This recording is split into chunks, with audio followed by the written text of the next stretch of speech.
Bonjour à tous et bienvenue à notre webinaire qui s'intitule Comment intégrer le train pour ses salariés dans sa politique de mobilité.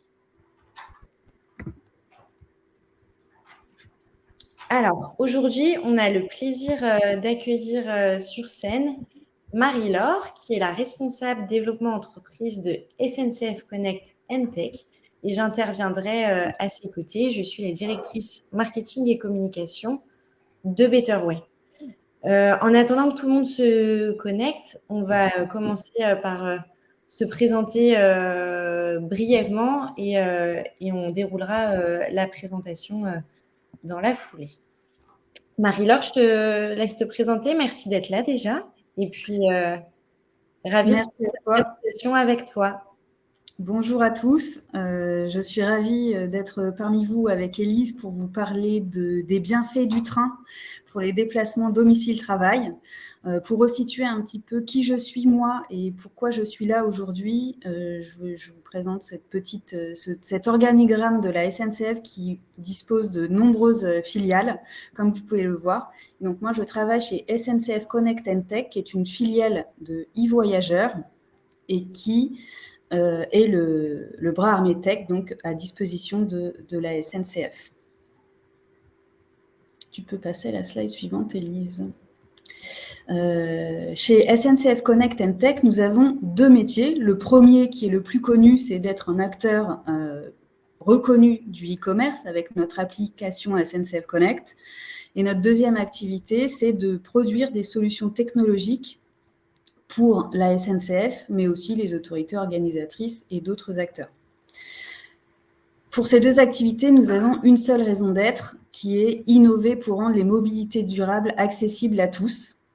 C'est vraiment notre leitmotiv et tout ce qu'on fait au quotidien, ça n'a que ce but-là. Je te laisse poursuivre. Donc aujourd'hui, je vais particulièrement vous parler de l'usage de SNCF Connect qui est fait par les salariés en France.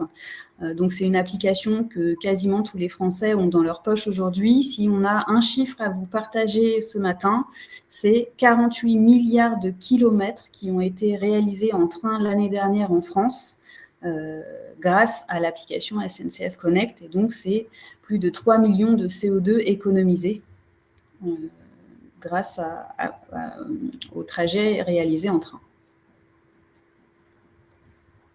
Merci Marie-Laure pour l'introduction des SNCF et de la place des SNCF Connect Tech dans tout le groupe. Moi, pour vous expliquer pourquoi je suis là, je travaille pour Betterway. Donc, vous avez dû, pour plusieurs d'entre vous, je vois quelques noms me croiser à d'autres webinaires. On en anime un par mois. Pour ceux qui ne connaissent pas, du coup, je travaille pour Betterway. Betterway, c'est un compte qui est crédité par les entreprises pour financer toutes les dépenses mobilité de ses salariés. Donc concrètement, pour l'entreprise, ça va être une plateforme de gestion qui va pouvoir paramétrer les différents profils mobilité que vous pouvez trouver dans une entreprise, donc des budgets différents, des contrats différents, des proratisations, etc. Donc, on gère cette partie-là via la plateforme Betterway. Et pour le salarié, ça va être des moyens de paiement, donc soit une carte physique, soit une carte virtuelle ou une web app pour gérer toutes ces dépenses.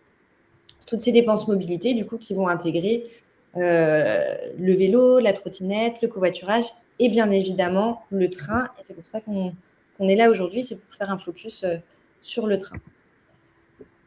Quelques chiffres avant de dérouler la présentation. Betterway, c'est une entreprise qui est née en 2019. Donc en 2019, il s'est passé, il y avait la pandémie liée à la Covid-19, mais il y a aussi eu l'homme qui a été créé, la loi d'orientation mobilité. Et c'est avec ça qu'on est né. Notre vocation, donc assez proche de SNCF Connect Tech, Marie-Laure vous donnez sa baseline tout à l'heure, la note, c'est de rendre les mobilités durables, accessibles à tous dès aujourd'hui. Donc, vocation assez proche. Aujourd'hui, on a 40 collaborateurs. On était à une vingtaine l'année dernière, on sera à une soixantaine d'ici la fin de l'année. Et on est focus sur la mobilité, puisque l'intégralité de notre activité est basée sur la mobilité. Et depuis nos 3 ans d'existence, on a plusieurs clients, beaucoup d'utilisateurs. Donc, je vous laisse voir sur la droite les différents noms que je ne vais pas nommer de suite. Je vous propose, avec Marie-Laure, on vous propose de faire cette présentation en 3 étapes. Donc, dans un premier temps, on va revoir ensemble les enjeux de la mobilité et plus spécifiquement du train. Ensuite, on verra qu'il y a différentes possibilités qui sont adaptées à différents usages. On fera une 3e partie avec pas mal de cas pratiques pour vous montrer comment on peut accompagner vos salariés vers le train. Et ensuite, on essaiera de se laisser un quart d'heure à la fin pour pouvoir répondre à toutes vos questions. Sur la partie pratique, vous avez du coup un chat en bas à droite de votre écran, vous avez un chat. Donc là, vous pouvez dialoguer directement entre participants. Il y a aussi des personnes côté SNCF et côté Betterway qui pourront dialoguer avec vous. Vous pouvez réagir avec des emojis tout au long de la présentation. Et pour la partie questions, il y a un onglet questions. Donc, mettez bien là tous, je reformule la phrase, mettez-les bien tous à cet endroit. Comme ça, on pourra à la fin avec Marie-Laure faire une repasse et vous répondre à l'oral lors de ces 15 dernières minutes.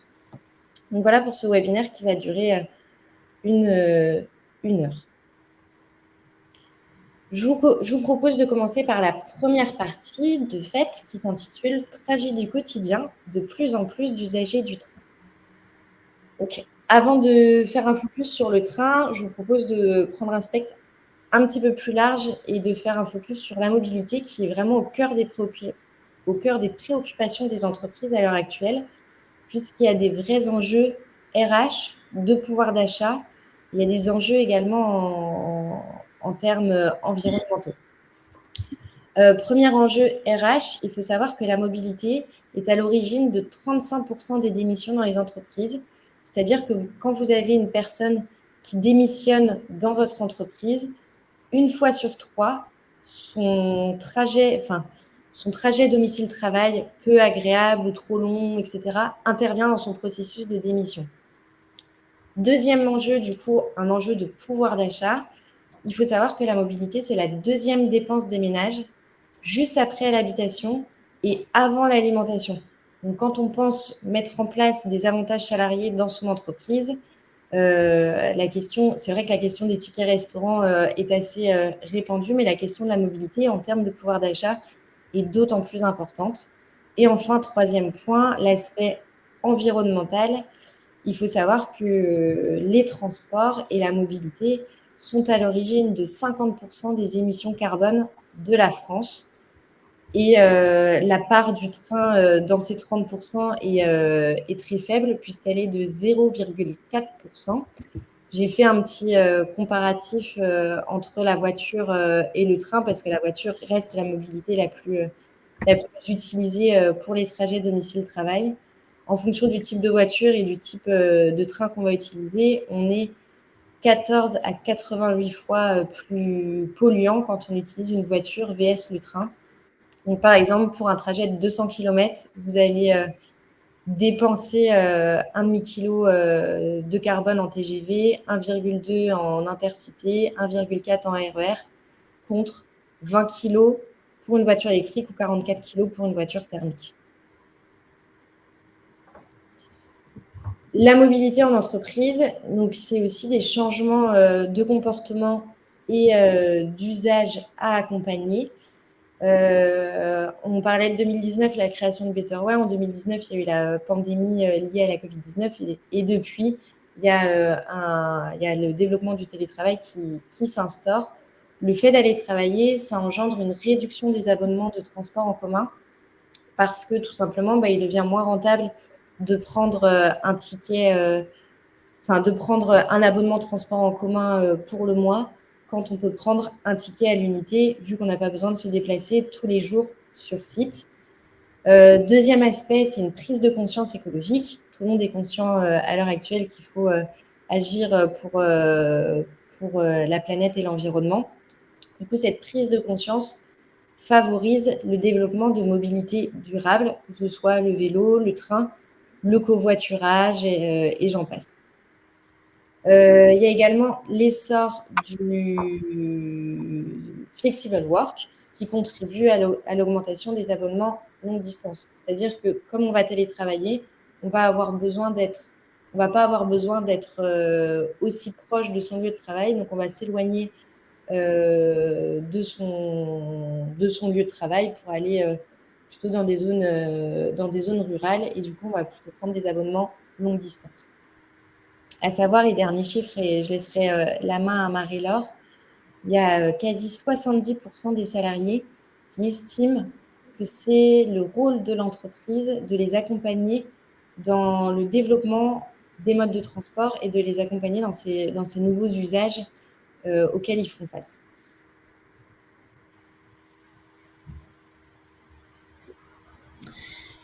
Donc, merci Élise. Comme je vous le disais en introduction, on constate dès aujourd'hui que de plus en plus de salariés utilisent l'application SNCF Connect pour faciliter leur trajet domicile-travail. Et comme le disait Élise aussi, on constate, et c'est une donnée qui continue à augmenter d'année en année, que les trajets domicile-travail s'allongent régulièrement. Ce qui fait qu'on a identifié 2 types de profils de consommateurs sur SNCF Connect. On a d'abord ceux qu'on appelle les urbains, donc ça va être des salariés qui utilisent l'application pour faire des trajets plutôt courte distance en agglomération. L'année dernière, on a vendu environ 700 000 tickets Île-de-France Mobilité grâce à notre partenariat avec Île-de-France Mobilité. On a aussi, depuis le début d'année,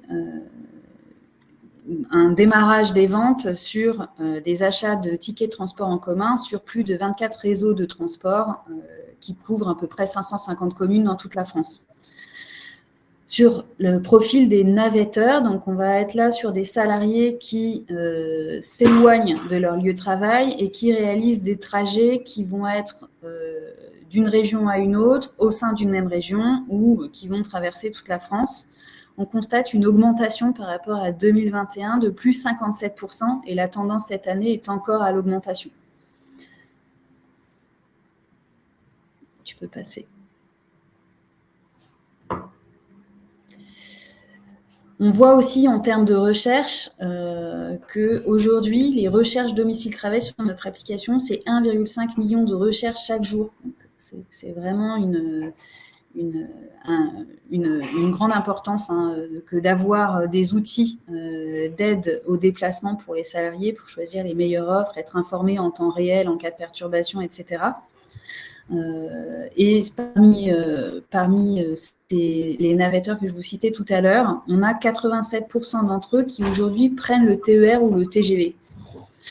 Pourquoi ? Parce qu'ils savent et ils se sont rendus compte à l'usage que le train, c'est plus de temps utile. Quand on est dans le train, on peut se reposer, dormir, lire, etc. Quand on est en voiture, c'est pas exactement la même chose. C'est aussi moins de CO2 consommé. Et puis enfin, c'est bon pour la santé, puisque pour prendre le train, il faut utiliser il y a toujours des solutions d'intermodalité qui viennent s'attacher au train, et le premier, ça va être la marche à pied.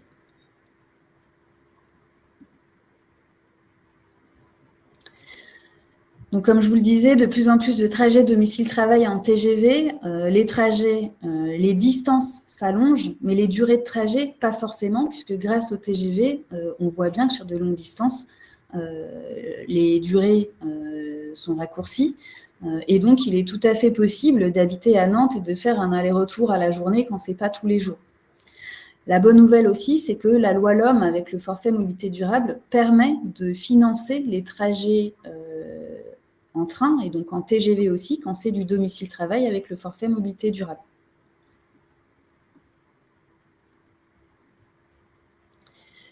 TER, donc le train, c'est le train donc en régional, pardon.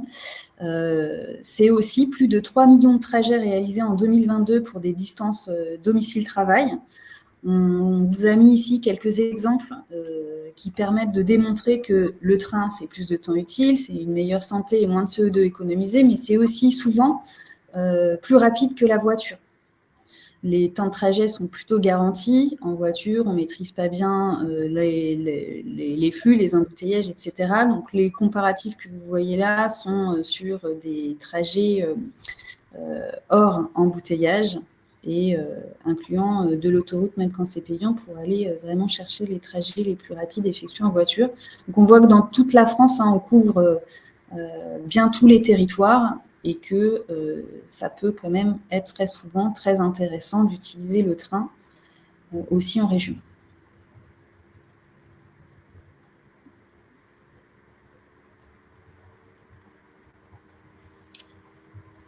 Hop. On va passer du coup maintenant qu'on a fait une petite rétrospective de ce qui se passe sur le marché d'un point de vue mobilité et avec un focus train grâce à Marie-Laure, on va passer sur la deuxième partie qui s'intitule « Des possibilités adaptées à chaque usage ».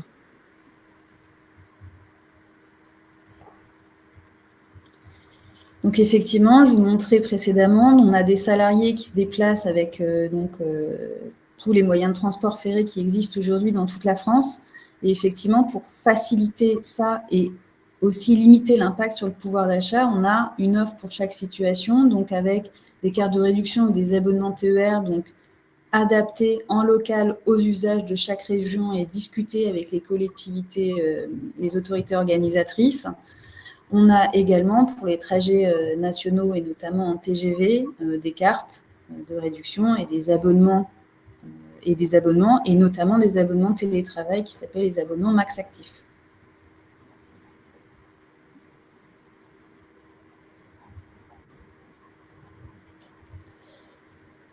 Donc, j'ai fait un tout petit peu de teasing dans les slides précédentes, mais la bonne nouvelle de la loi LOM, c'est effectivement que le train est bien éligible aux différents dispositifs réglementés mis en place par le gouvernement. Donc, le forfait mobilité durable fonctionne pour l'achat des titres, l'achat des billets de train, TGV, TER, Intercité, Ouigo, etc. À partir du moment où il s'agit bien d'un trajet domicile-travail, le train est un transport en commun. Et ensuite, la subvention au remboursement transport en commun que tout le monde connaît est elle aussi éligible aux abonnements de train. Du coup, Marie-Laure a déjà fait une introduction sur les différents dispositifs qui sont éligibles au train. Il y a, comme elle l'expliquait, il y a plusieurs offres qui sont adaptées à différents usages, qu'ils soient régionaux ou interrégionaux. Là, l'idée, c'est de vous faire un focus sur les différentes aides qui peuvent financer le train, en l'occurrence. Donc, il y a des avantages qui sont mis à disposition des salariés pour tous leurs déplacements domicile-travail ou même pour leurs trajets personnels. Et en fait, ces aides financières, elles ont pour but d'orienter tous les collaborateurs vers des mobilités plus douces. Quand on dit tous les collaborateurs, le but de mettre en place une politique de mobilité en entreprise, c'est vraiment d'être inclusif et de ne pas mettre quelqu'un de côté, mais d'intégrer tous ses collaborateurs dans sa politique de mobilité.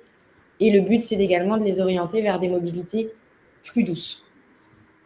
Ces avantages, ils peuvent être de deux sortes. Ils peuvent être soit en nature, avec par exemple une voiture de fonction ou un vélo de fonction, ou soit financier, c'est ce que nous, on va appeler le compte mobilité.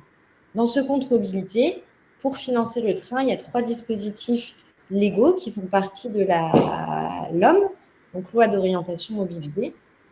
Le premier, et qui est obligatoire, c'est l'abonnement transport en commun.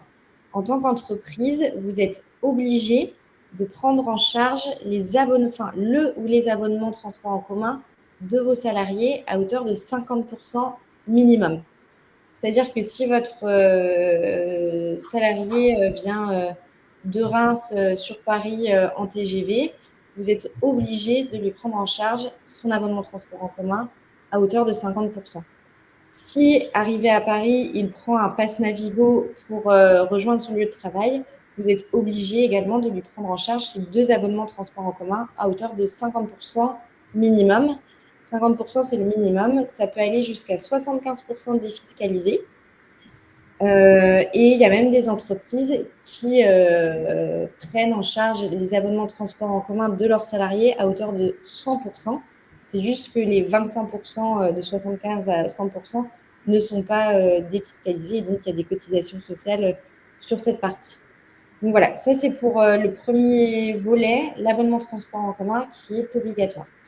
Il y a un deuxième volet qui s'appelle le FMD ou le forfait mobilité durable. Ça, c'est une enveloppe budgétaire qui va jusqu'à 700 euros. Ça a pas mal augmenté parce qu'on est passé de 400 à 500 et on a augmenté les plafonds au fur et à mesure. Là, actuellement, on est à 700 euros sans cumul, 800 euros avec cumul. Je ferai un petit focus sur les cumuls après. Mais du coup, c'est une enveloppe budgétaire que vous mettez à disposition de votre salarié. Et avec cette enveloppe budgétaire, le salarié va pouvoir prendre son ticket de métro à l'unité, son ticket de train à l'unité. Donc ça, c'est pour les mobilités dont on parle aujourd'hui, mais aussi s'acheter son équipement vélo s'il a besoin de venir en vélo jusqu'à la gare, par exemple. Donc, il va vraiment pouvoir payer toutes ces mobilités à l'unité avec ce forfait mobilité durable. Enfin, dernier point qui peut financer le train, ça s'appelle le crédit mobilité. Le crédit mobilité, c'est quoi? C'est pour remplacer tout ou partie de la voiture de fonction. C'est-à-dire que si dans votre entreprise, vous avez des personnes qui ont le droit à une voiture de fonction, vous allez désormais pouvoir leur proposer 3 options. La première est de garder leur voiture de fonction telle qu'elle parce qu'elles en ont vraiment besoin. Du coup, pas de changement. À savoir qu'une voiture de fonction, ça coûte 10 à 12 000 euros par an et par salarié pour une entreprise, en moyenne. Du coup, première option, le salarié garde son véhicule de fonction intégralement. Deuxième option, le salarié renonce totalement à son véhicule de fonction, auquel cas, on va venir lui créditer sur son compte mobilité une somme équivalente à sa voiture de fonction. Donc, si on reprend notre exemple de tout à l'heure avec une voiture de fonction qui coûte 10 000 euros à l'entreprise, le salarié peut avoir une enveloppe budgétaire de 10 000 euros sur son compte mobilité et il va pouvoir prendre le train, prendre une voiture le jour où il aura besoin d'une voiture à la journée ou payer toutes ses mobilités. Évidemment, comme sa voiture de fonction, il a le droit d'utiliser sa voiture de fonction le week-end. Il pourra aussi prendre le train le week-end ou pour ses vacances, par exemple, dans ces cas-là. Donc, on a fait la première option, il garde sa voiture de fonction et il n'a pas d'avantage financier, mais c'est un avantage en nature. Deuxième option, une grosse enveloppe budgétaire pour payer toutes ses mobilités toute l'année. Et troisième option, c'est un mix entre les deux. Le salarié va prendre une voiture plus petite et moins coûteuse pour l'entreprise. Donc, peut-être une voiture électrique d'un plus petit gabarit. Admettons, cette voiture va coûter non plus 10 000, mais 6 000 euros à l'entreprise pour le salarié. Du coup, le salarié va avoir une enveloppe complémentaire budgétaire de 4 000 euros sur son crédit mobilité. Donc, voilà, qui va pouvoir aussi dépenser dans toutes les mobilités que j'ai citées avant. Donc, voilà pour les 3 options qu'offre le crédit mobilité. Donc, le crédit mobilité, le FMD et l'abonnement transport en commun, ce sont les 3 formules qui permettent de financer le train de vos salariés. Le crédit mobilité n'est pas dénué de cotisations sociales. Comme pour une voiture de fonction, il y aura des cotisations sociales. Le FMD est dénué de cotisations sociales, mais est facultatif. L'abonnement transport en commun est obligatoire à hauteur de 50% et aussi dénudé de cotisations sociales. Au niveau des règles de cumul, parce que c'est vrai que ça change beaucoup, donc je vous ai fait un petit tableau récapitulatif. Donc, la prime transport, là, ne nous concerne pas, c'est pour ceux qui utilisent leur voiture. Donc, on va faire un focus sur le forfait mobilité durable et les abonnements transport public. Donc, le forfait mobilité durable seul, c'est 700 euros. Le forfait mobilité durable en cumul avec l'abonnement transport en commun, c'est 800 €. Donc, par exemple, si votre salarié prend un pass Navigo et que vous le prenez en charge à hauteur de 50%, ça va, grosso modo, si j'arrondis les chiffres, lui coûter 500 € et vous coûter 500 €. Il pourra donc avoir une enveloppe complémentaire de 300 € pour aller jusqu'à ces 800 € si vous décidez de mettre en place l'enveloppe budgétaire maximale. Vous pouvez aussi décider de mettre 500 € dans votre entreprise, auquel cas il n'y aura pas de complément de budget. Et l'abonnement transport public, du coup, 50% obligatoire et 75% défiscalisé. Ce qu'on constate dans ces différents types de financement, c'est qu'en fait, en fonction des situations de chaque salarié, vous allez avoir soit de l'abonnement transport en commun, soit du FMD. Donc, pour les courtes distances, on va plutôt être sur de l'abonnement transport en commun parce que les montants sont moins onéreux. Donc, l'abonnement transport en commun reste de vigueur. Par contre, pour les abonnements longue distance, donc par exemple, un salarié qui habiterait à Rennes, à Lille, à Reims et qui viendrait à Paris, par exemple, pour travailler, il y a 2 options majeures. Soit le salarié a encore pas mal de jours de présentiel et il vient plusieurs fois par semaine sur site, auquel cas il va rester sur un abonnement transport en commun, puisque ce sera plus rentable sur lui. Ou alors, il y a des vases communicantes qui se font vers le FMD quand il y a plus de télétravail et qu'il y a un télétravail plus flexible. Si le salarié vient que quelques jours au siège par mois, il va plutôt prendre une carte de réduction et prendre son ticket à l'unité.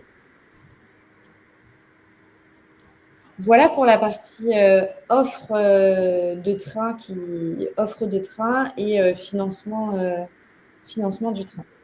On va du coup passer à la dernière partie avec pas mal de cas pratiques qui s'intitule « Accompagner vos salariés vers le train ». Donc, nous, ce qu'on préconise pour accompagner au mieux vos salariés vers des mobilités durables, et en l'occurrence vers le train qui est une mobilité peu polluante, c'est de mettre en place un compte mobilité. Donc, je vous en ai parlé tout à l'heure.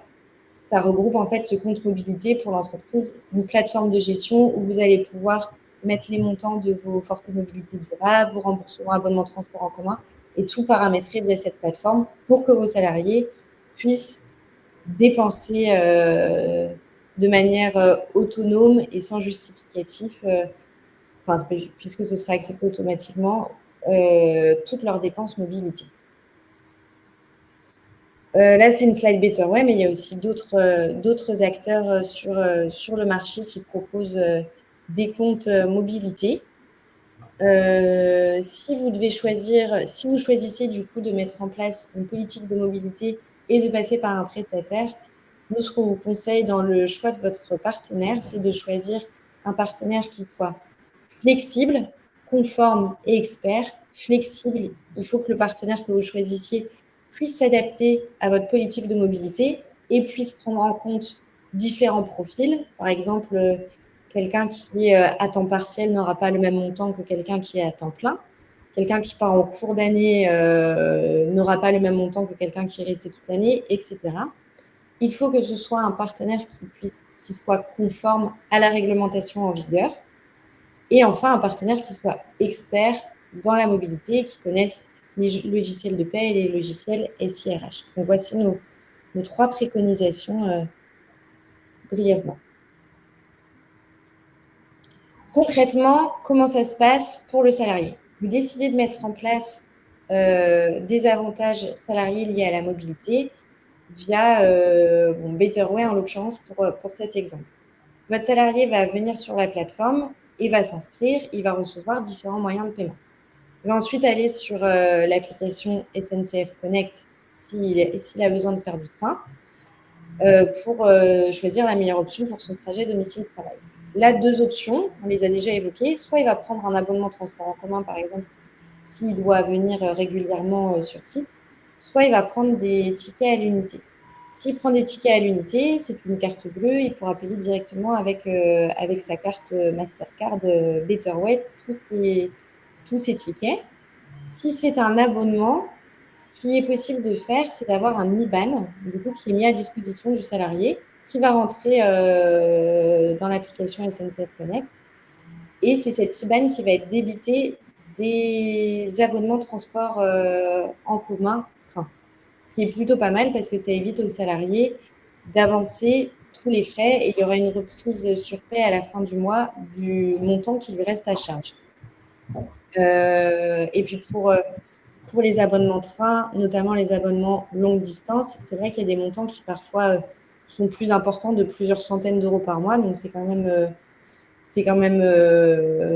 bien pour le salarié de ne pas avoir avancé l'enveloppe budgétaire, mais d'être juste repris sur paye de son reste à charge en fin de mois.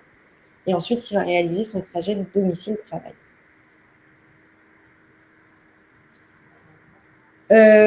Il y a différents types de profils. Du coup, quand on utilise le train, on va commencer par les profils urbains. Donc, le fait de passer d'un compte mobilité de passer de l'abonnement transport en commun qui est obligatoire au FMD plus abonnement transport en commun, ça permet de passer d'un système qui est incitatif, où quand on n'a que l'abonnement transport en commun, on va prendre un abonnement transport en commun puisque c'est le moyen qui est proposé, où on ne va pas forcément tout consommer, on ne va pas se déplacer tous les jours, etc. Un système qui permet de consommer au réel et à l'usage en prenant des tickets. Donc, on va passer en gros de l'abonnement transport en commun au FMD pour une partie des salariés qui se rendent moins souvent sur site en tout cas. Ça, c'est pas mal parce que ça permet de répondre du coup au changement d'habitude et à un besoin de flexibilité. Changements d'habitude qui sont en partie liés au télétravail, mais aussi à la multimodalité. On va parfois avoir envie de prendre le train, d'autres fois la voiture. Du coup, le fait de pouvoir prendre ses tickets à l'unité, ça permet d'être flexible au niveau de sa mobilité et de changer en fonction de la météo ou autre. Je vais laisser Marie-Laure vous expliquer les différentes situations avec des cas d'usage un peu plus concrets peut-être. Oui, donc effectivement, pour matérialiser un peu toute la théorie qu'on vient de vous expliquer, je vous propose de parcourir 4 cas d'usage. Donc les 2 premiers concernent des personnes qui font plutôt des trajets urbains. Chloé, 30 ans, habite à Vincennes et travaille à Paris. Vous verrez que dans ces cas d'usage, on prend en compte aussi le télétravail qui est une réalité donc, qui tente à s'accroître dans beaucoup d'entreprises. Chloé fait 2 jours de télétravail par semaine. Avant la mise en place du forfait mobilité durable dans son entreprise, elle utilisait un pass Navigo annuel. Donc, ça lui coûtait 462 € par an. Et comme son entreprise finançait 50%, les 50% restants donc, étaient financés par son employeur. Depuis la mise en place du forfait mobilité durable, à hauteur de 500 €, elle a fait son petit calcul et elle s'est rendue compte que acheter des tickets en plus dématérialisés sur SNCF Connect, ce qui lui évite de faire la queue aux bornes, lui permettait de venir travailler en transport en commun pour un coût gratuitement. Pour l'entreprise, le financement est quasiment le même à celui du montant de la prise en charge de l'abonnement annuel. Je vous propose un second cas qui n'est pas un cas Île-de-France. On a Patrick, 50 ans, qui vit et travaille dans l'agglomération ancienne. Alors, c'est la slide d'avant. Élise. Pardon. Grave. Je vais être sûre de ne pas dire de bêtises quand même. Donc, Patrick, lui, allait travailler en voiture, classiquement. Et puis, donc, il parcourait plus de 3000 km par an. Avec la crise et l'augmentation des carburants, etc., il a fait son calcul et il s'est rendu compte que de ces trajets pour aller travailler lui coûtaient 775 € par an. Alors, il avait la chance d'avoir une prime carburant de 200 €, Mais il s'est dit, maintenant que j'ai droit aussi au forfait mobilité durable, si je fais mon calcul, qu'est-ce qui serait le plus intéressant? Et il a décidé aussi d'acheter ses tickets dématérialisés sur SNCF Connect, donc de la CIBRA, qui est le réseau de transport en commun de la région. Et désormais, ça lui coûte plus que 245 € par an de venir travailler en transport en commun. Et pareil, pour l'entreprise, le coût est similaire. Donc, en conclusion, en fait, Chloé et Patrick ont fait l'effort de faire leurs calculs.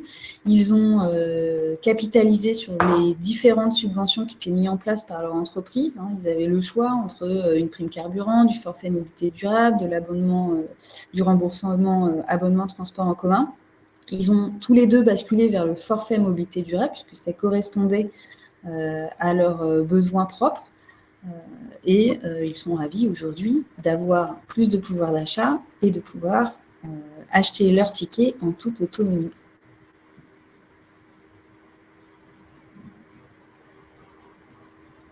Donc cette slide, juste, je ne vais pas la parcourir dans le détail, juste pour vous illustrer le parcours SNCF Connect pour acheter des tickets de transport en commun Île-de-France. On peut acheter ses tickets à l'unité, au carnet, etc. Et aussi renouveler ses abonnements, son abonnement Navigo mensuel.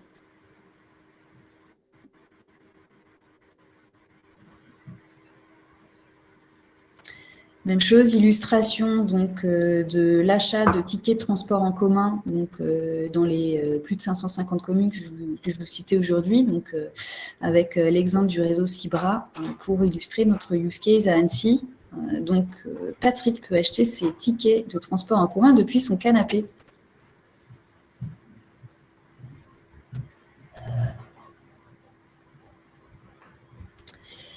Et pour finir, les deux autres cas d'usage donc sur les navetteurs, donc les personnes qui vont voyager, donc effectuer des trajets inter-région ou au sein d'une même région. Premier use case, donc on a Gabriel, 35 ans, qui habite à Colmar et qui va travailler à Strasbourg. Il fait 1 jour de télétravail par semaine. Avant, il allait travailler avec sa voiture. Lui aussi bénéficiait de 200 € de prime carburant. Mais en faisant son calcul, il s'est rendu compte qu'il faisait plus de 25 km par an en voiture pour aller travailler et que ça lui coûtait à peu près de 5 000 € sans les frais d'entretien.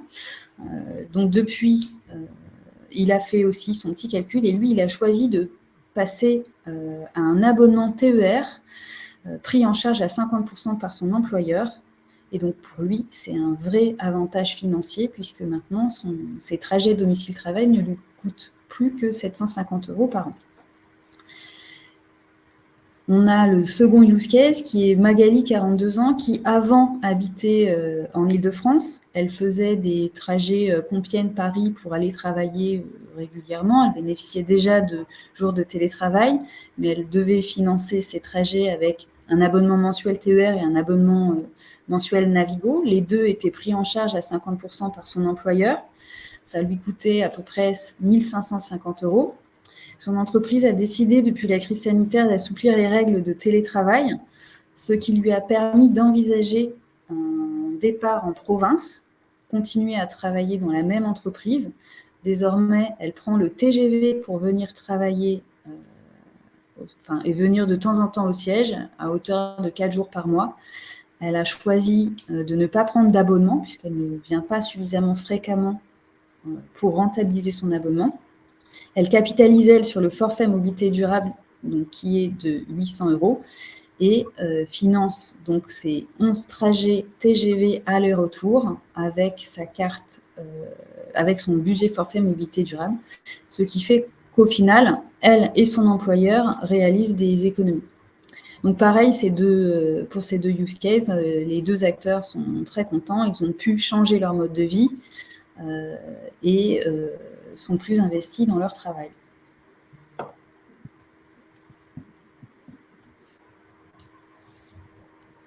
Ça, c'est pour vous parler d'un cas client qu'on a de notre côté.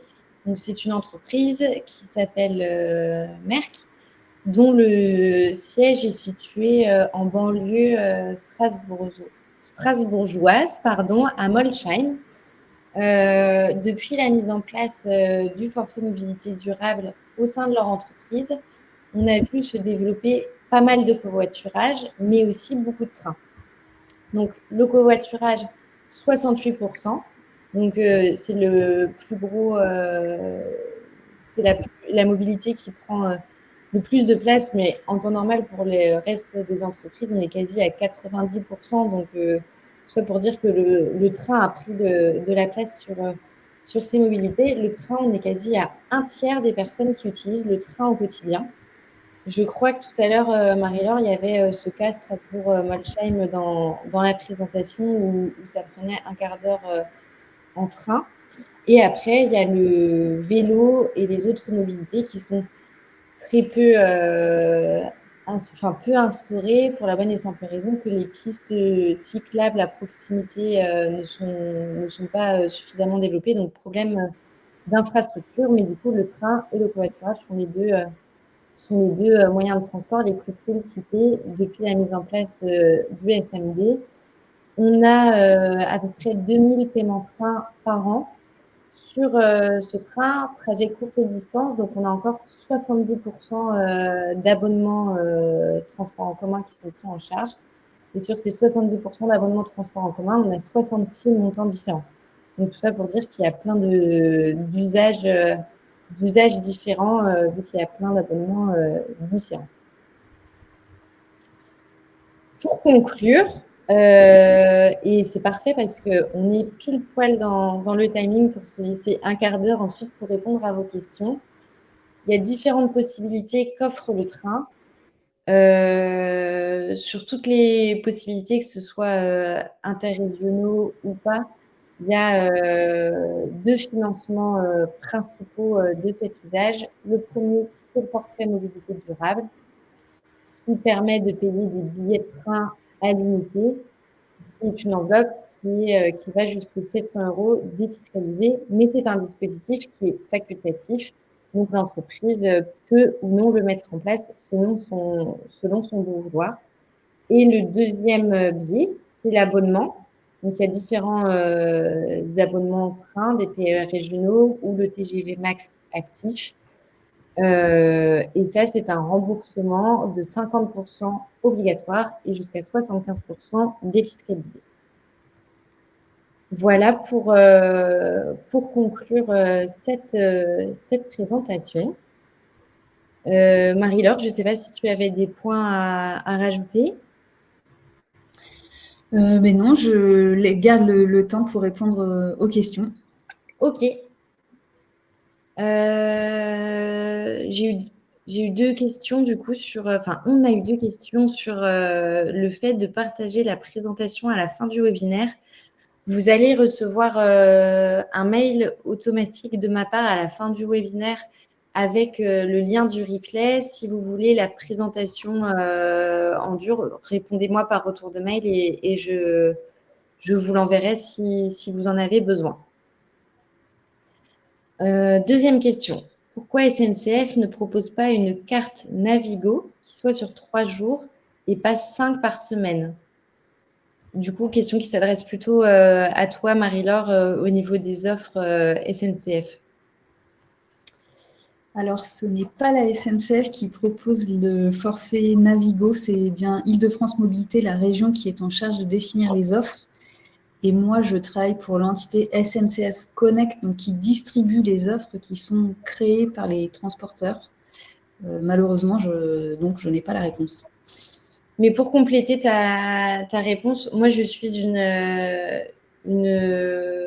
c'est pas sur le pass Navigo, mais c'est sur d'autres abonnements SNCF qui sont déjà faits sur quelques jours uniquement.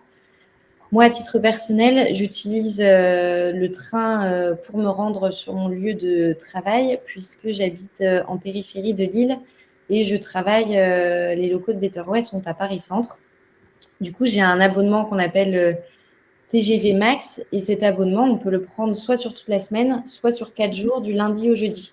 Donc, pour les abonnements longue distance, ça existe déjà. Après, pour la carte Navigo, c'est pas SNCF Connect qui gère les abonnements Navigo, donc on ne pourra pas vous répondre à ce sujet, mais ça se fait déjà, en tout cas pour certains abonnements qui sont proposés au sein des SNCF Group. Autre question, pourquoi les transports en commun ne seraient tout simplement pas gratuits? En effet, c'est vrai que rendre la gratuité des abonnements de transport en commun pourrait être une chose. Il y a des initiatives qui commencent à être prises au niveau de certaines agglomérations où on donne des budgets mobilité mensuels ou des tarifs mensuels pour les utilisateurs. Maintenant, c'est vrai que ça se fait plutôt à l'étranger et pas encore en France, mais en effet, rendre des abonnements de transport en commun permettrait d'orienter beaucoup plus facilement vers des mobilités durables. Maintenant, c'est pas forcément de notre ressort, même si on aurait la capacité technique pour pouvoir gérer tous ces financements. Ça se fait à un stade un peu plus politique. Marie-Laure, je ne sais pas si tu veux compléter cette réponse.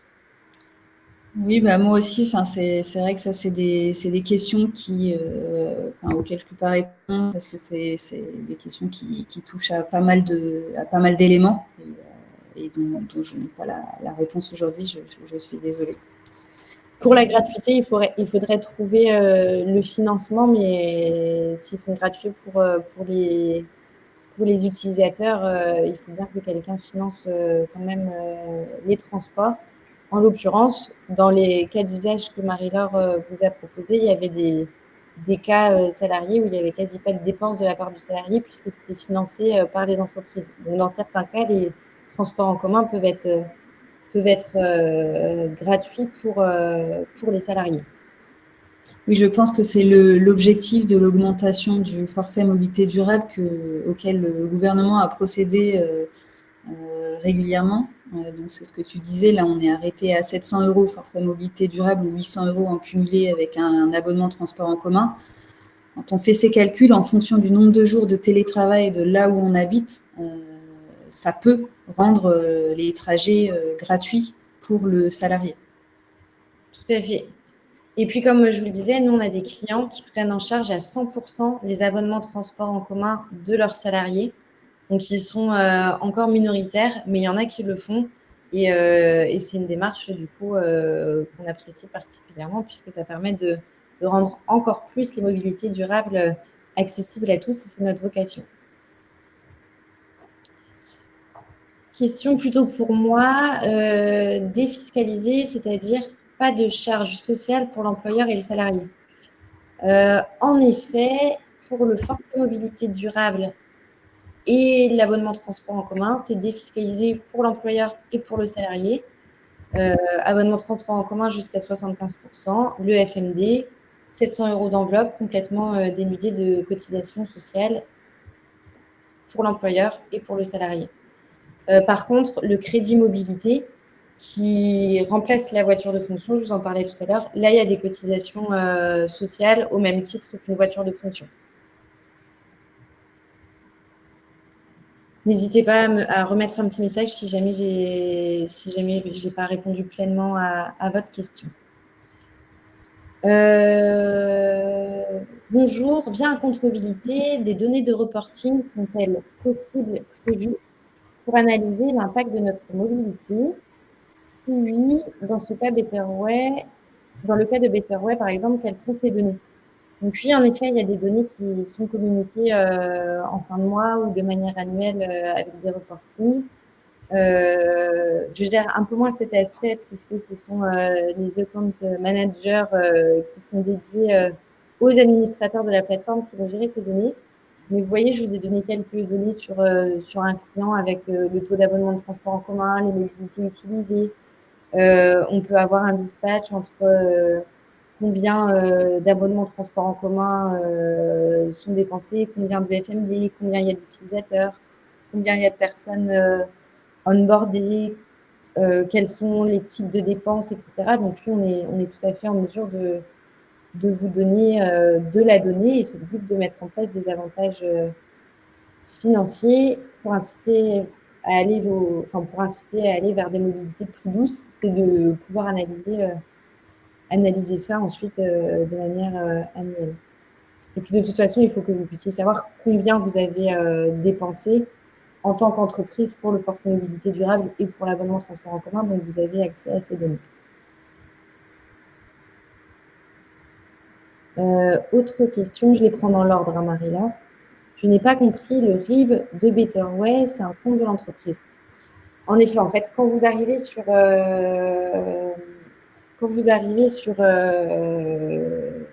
créez un compte Betterway, en tant qu'entreprise, il y a un IBAN qui est généré et vous créditez un compte en fonction des dépenses qui sont prévues pour le remboursement des abonnements de transport en commun, etc. de vos salariés.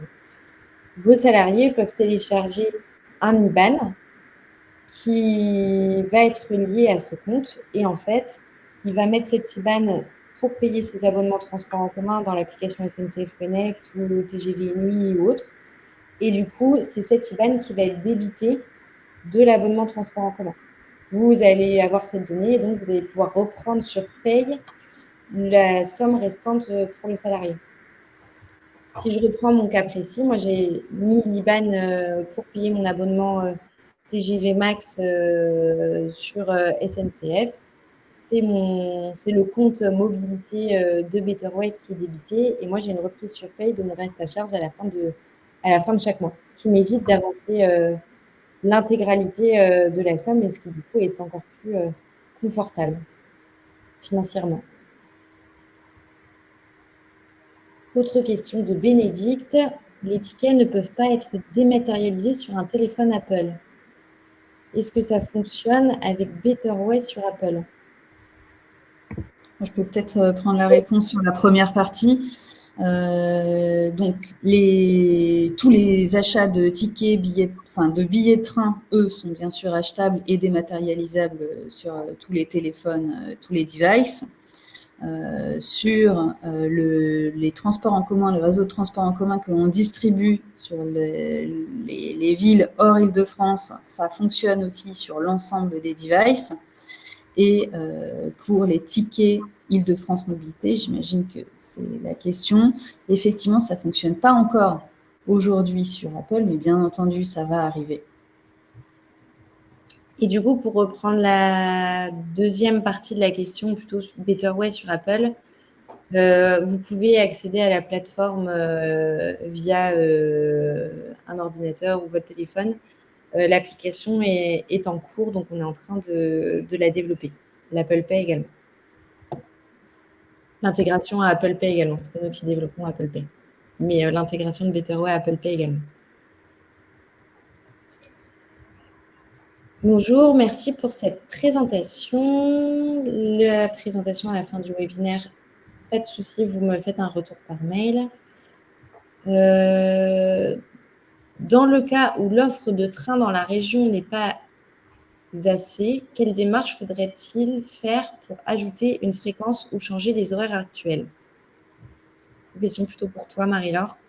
Oui, alors pareil, je suis navrée, c'est des questions que nous, on appelle les questions distributeurs, transporteurs. Donc, c'est TER qui, avec l'autorité organisatrice, donc la région dans laquelle le train circule, qui discute de la fréquence des trains, des offres tarifaires, etc. Nous, on les met en scène et on les distribue sur SNCF Connect, mais ce n'est pas nous qui concevons les offres. Donc, mon conseil serait de leur écrire. Question suivante. Il nous reste 5 petites minutes pour pouvoir y répondre. Tous les exemples sont uniquement sur des trajets domicile-travail. Il n'est pas du tout prévu d'aborder le sujet des trajets professionnels. Comment faire pour que les salariés entreprises privilégient le train plutôt que l'avion pour les longs ou trajets courts? Alors, en effet, on parle des trajets domicile-travail parce que le forfait mobilité durable et l'abonnement de transport en commun sont plutôt sur les déplacements domicile-travail. Maintenant, le crédit mobilité, donc pour ceux qui ont le droit normalement à une voiture de fonction, c'est ceux qui ont besoin de se déplacer dans leur cadre de leur travail. Le fait de leur donner une enveloppe budgétaire pour financer pour financer leur déplacement et passer par autre chose qu'une voiture, permet de les inciter à aller vers d'autres mobilités. L'employeur est tout à fait en mesure d'autoriser ou d'interdire certaines dépenses. Donc, on a évidemment des employeurs qui nous disent que l'avion est interdit pour utiliser son crédit mobilité, auquel cas, nous, on a la capacité technique d'interdire ces dépenses. Donc, pour les trajets professionnels, du coup, ceux qui en ont besoin, ça va plutôt être du crédit mobilité. Et après, l'entreprise a la capacité d'interdire ou non certains types de transports qui sont plus polluants. Et en l'occurrence, ce serait plutôt l'avion dans ce cas précis.